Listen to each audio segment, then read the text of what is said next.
Nə yaxşı gəldi. Bir-iki sənədim var, onu da götürüb gedirəm. Sənə görə bütün həyatım zibil olub mənim. İş yerimi də dəyişirəm.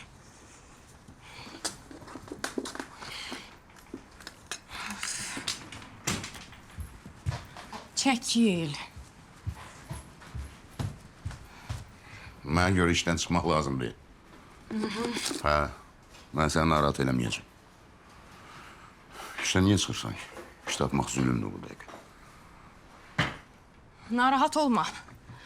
Sayəndə zülmək, dözmək mənim üçün çox normal bir hadisədir. Hara qoymusan sənədləri?